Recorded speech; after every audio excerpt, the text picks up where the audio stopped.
হ্যাঁ গো সুন্নি হুজুর দিল কি ফতুয়া বেদাত।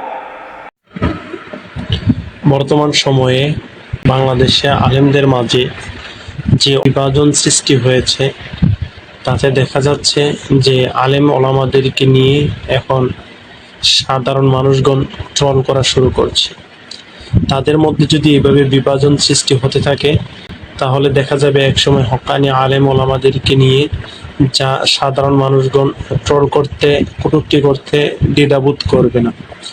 তার ফলস্বরূপ দেখা যাচ্ছে যে বর্তমান সময়ে মোতালেব হোসেন সালিহি, যিনি কিছুদিন পূর্বেই তার মতাদর্শ থেকে সরে গিয়ে তিনি কওমি অঙ্গনে যোগ দিয়েছেন, এটা তার স্বাধীন ব্যাপার, এখানে কারো কিছু বলার নেই। তো উনি যে বিষয়গুলো নিয়ে স্পষ্ট করেছেন, মিলাদ কিয়াম এবং আজানের পূর্বে এই দুরূদ সালাম ইত্যাদি বিষয়গুলো নিয়ে উনি যেভাবে বলেছেন, উনি বলছেন এগুলো কোরআন হাদিসে স্পষ্টভাবে নেই। যেহেতু এগুলো কোরআন হাদিসে স্পষ্ট নেই, সেহেতু এগুলো নিয়ে ট্রল করা বা ওনার বক্তব্য নিয়ে এভাবে ট্রল করা উচিত না। আপনাদের উচিত হচ্ছে এগুলো কোরআন হাদিসে কোথায় কিভাবে আছে এগুলোকে প্রমাণ করা।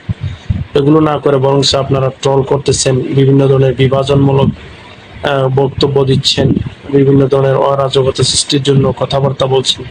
যারা সুন্নি নামদারি আছে, যারা সুন্নতের কোনো লেবাস, সুন্নতের কোনো তাদের কাজকর্ম তাদের মধ্যে নেই, সুন্নি নামে সুন্নি সুন্নি বলে মুখে ফেনা তুলে ফেলেন, অথচ তারা বন্ডামিতে সেরা। তাদের এই বন্ডামি ঘুমোর ফাঁস হয়ে যাচ্ছে বিদায় তারা এখন উঠে পড়ে মোতালেব হোসেন সালিহির বিরুদ্ধে উঠে পড়ে লেগেছে।